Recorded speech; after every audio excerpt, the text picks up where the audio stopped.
This video is sponsored by Surfshark. More on them later. It's a busy March evening in Southern California, and Burbank Airport is dealing with the evening rush of airline traffic coming in to land, a very typical situation for the Los Angeles airspace. A Southwest Airlines Boeing 737, inbound from Las Vegas, has just touched down on runway 8, but it is going way too fast compared to the previous arrivals. It has already passed the halfway point on the runway, and the perimeter fence on the other end is closing in. The flight crew is using everything they have in order to slow down the aircraft before it's too late. A runway excursion at this airport means running into a dense industrial neighborhood filled with warehouses, commercial trucks, and gas stations. Can the pilot slow down in time before an ordinary landing turns into a fiery catastrophe? This is the story of Southwest Airlines Flight 1455.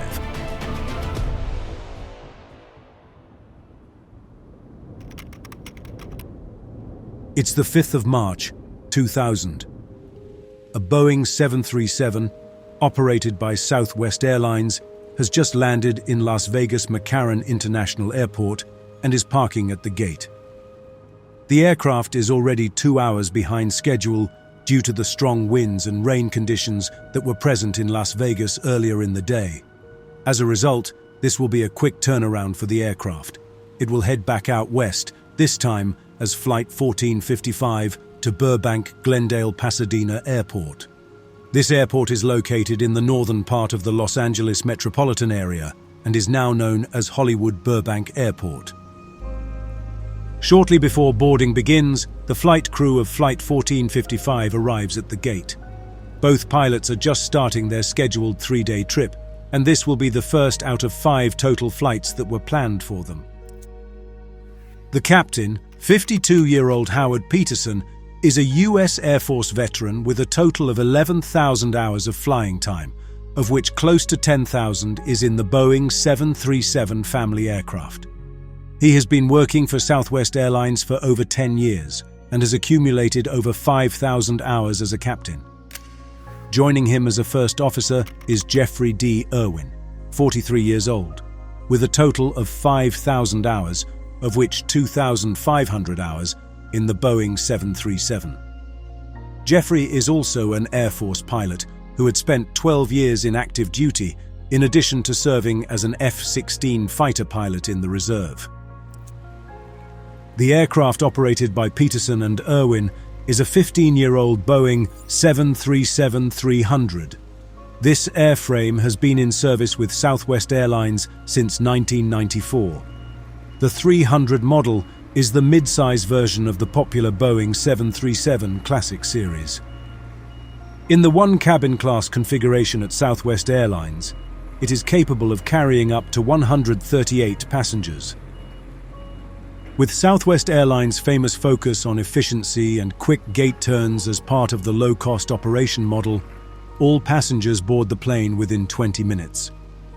At 4:50 p.m., Flight 1455 is pushed back from the gate in Las Vegas for the 200 nautical mile hop to Burbank. With the backlog of delays from earlier in the day, they spend another 15 to 20 minutes taxiing to the runway and waiting for their turn before finally receiving a clearance to depart. The takeoff and climb are uneventful, and shortly thereafter, the aircraft levels off for its short journey. The flight is expected to only take 44 minutes from takeoff to landing, as it follows the path southwest from Las Vegas to coastal California over the Mojave Desert. After a quick cruise portion, the crew begins preparation for their arrival to Burbank. Approximately 15 minutes prior to landing, overflying Palmdale, California, the first officer tunes into the Burbank Airport ATIS radio frequency to receive the latest weather report. The ATIS, or the Automatic Terminal Information Service, is an automated system that continuously broadcasts looped messages regarding present weather conditions and other pertinent information at an airport. Unless more rapidly changing conditions exist, these reports are typically updated hourly at the top of the hour. As the crew of Flight 1455 checks the latest weather report on Burbank, I've got time to introduce today's sponsor, Surfshark. With Surfshark VPN, you can protect your online privacy by encrypting all of your data, ensuring your personal information stays safe from hackers and big companies. Whether you're browsing at home or at a public Wi-Fi connection, Surfshark encrypts your internet traffic, keeping your data safe wherever you go. But Surfshark isn't just about protecting your data. It also allows you to change your virtual location, so you can access websites, streaming services, and even deals from anywhere in the world. Want to browse as if you're in a different country? No problem. With Surfshark, you can easily connect to a server in any of its 3,200 plus locations across 100 countries. For instance, I'm currently in the Netherlands, but with just a click, I can be in Las Vegas, exactly where Flight 1455 is going to land in a few minutes. Interested? Head over to surfshark.com/airinvestigation and grab 4 extra months of Surfshark for free. Don't miss out, protect your privacy, and start browsing the internet like never before. It has been raining on and off throughout the entire day in Burbank, and as a result, the runway is slightly wet with notable pockets of moisture. However, no rainfall has been reported in the last hour, and the latest ATIS report from the airport indicates good visibility and overcast skies. The winds are from 260 degrees at 18 knots with gusts of up to 26 knots. Aircraft arriving at Burbank are currently sequenced to land on runways 33 and 26. Upon receiving the weather information, the captain tells the first officer to plan on using runway 33 for arrival and calls for the descent and approach checklists. For the next 8 minutes, the aircraft proceeds on its planned arrival track while the crew completes the required descent and approach checks and procedures. At 6:02, the Southern California Terminal Approach Controller informs the pilots that the ATIS report has been updated with new information. The winds at the surface have now subsided to only 6 knots, and the airport configuration has shifted to using runways 08 and 15 or arrivals. Given the updated weather, the controller instructs Southwest 1455 to plan for the ILS approach on runway 08 and directs the aircraft to fly a heading of 190 degrees. Despite runway 26 being the most favorable option for landing into the wind, an important factor that would improve landing performance and help the aircraft reduce its landing distance, it was not chosen by the flight crew of Flight 1455 due to the geographical positioning of the runways. Aside from being situated in a very busy airspace, Burbank Airport sits in a valley with rising terrain on nearly all sides, and for that reason, flying in and out of the airport creates additional challenges for pilots as they must avoid the nearby hills and mountains. To the west of runway 26 lie the Verdugo Mountains, with peaks close to 3,000 feet, which act as a significant obstacle for any landing aircraft. Furthermore, runway 8 is the only runway at Burbank Airport that avoids high terrain and has an ILS approach. Had the winds remained strong, the captain would have most likely used runway 33 and landed with a crosswind. However, as the more recent ATIS report showed a significant decrease in wind speed, runway 8 was the preferred choice for both the pilots and the controller. Along with Flight 1455, 2 other aircraft, another Southwest Airlines 737 and a Falcon 2000 business jet, are expected to be landing in Burbank at around the same time. All 3 aircraft are planning to land on runway 08. Hence, air traffic control will have to arrange the flights to follow the same final approach path one by one. The controller decides to sequence Flight 1455 between the other 2 arrivals. In order to squeeze Flight 1455 in, approach control instructs the crew to keep their speed at 230 knots or greater until advised further. Speed restrictions are not uncommon in busy airspace, and they help ATC to more seamlessly direct aircraft into position for landing, quite similar to how cars adjust their speed and try to match the flow of traffic when merging onto a busy highway. However, a restriction to maintain a high speed requires the flight crew to be extra cautious and plan further ahead, as going too fast reduces the time and the distance available to slow down an aircraft once it is cleared for an approach. Thus, additional planning and extra caution on the part of the flight crew are essential. At 6:05, 5 minutes prior to landing, approach control instructs Flight 1455 to descend to 5,000 feet and follow the other Southwest aircraft arriving at Burbank Airport. The controller also offers the crew an option of conducting a visual approach if they prefer to do so. After discussing this amongst each other, the crew agrees. On a visual approach, pilots use ground references and visually judge their height and distance from the runway, thus adjusting the gliding angle and the path accordingly. Different from an instrument landing system approach that requires a pilot to capture a radio signal from an airport transmitter and follow a predetermined glide slope, a visual approach significantly reduces the workload for pilots and controllers alike, as it is less restrictive. Visual approaches are not uncommon in good weather conditions when the flight crew can see the runway before beginning the approach. After informing the controller that they have the landing traffic in sight and are following it, the crew of Flight 1455 receives the clearance to begin a visual approach for runway 08. Along with the approach clearance, ATC instructs Flight 1455 to descend to 3,000 feet and maintain that altitude until past Van Nuys Airport. This is a small but busy general aviation airport which is located approximately 5 miles to the west of runway 08. It is a popular choice for business jets and small privately owned airplanes. Slightly concerned about other air traffic in that area, the captain decides to delay his descent out of 3,000 feet until they are past Van Nuys, adding more pressure to the situation.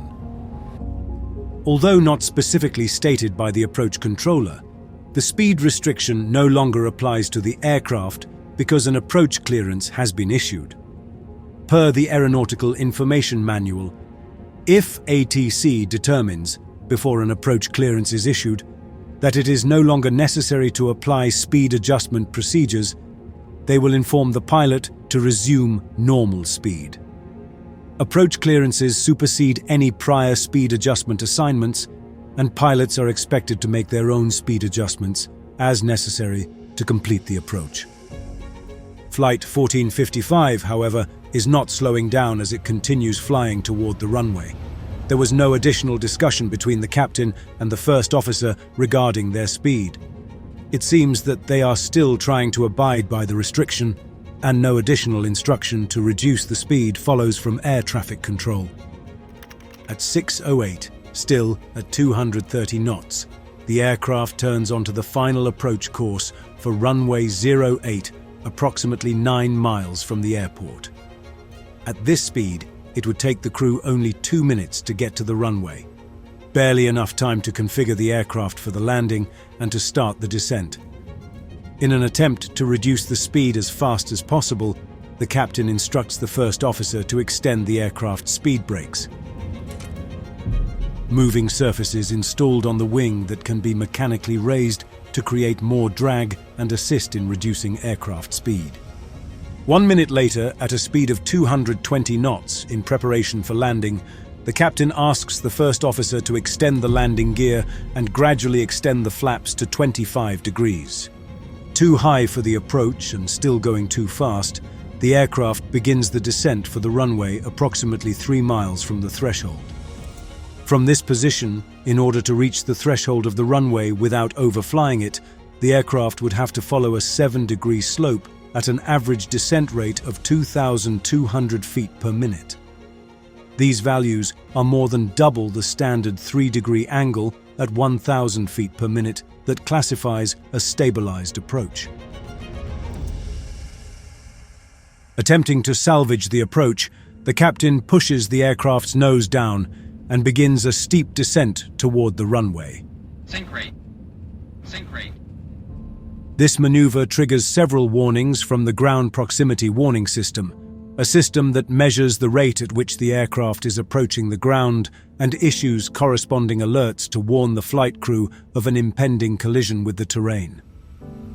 A sink rate alert is played inside the flight deck, serving as a caution message to the flight crew to notify them that the aircraft is descending too fast and, if not recovered, will impact the ground. Pull up. Pull up. Seconds thereafter, the message changes to a more assertive pull up as a direct instruction for the crew to stop the descent and level off the aircraft before it impacts the ground.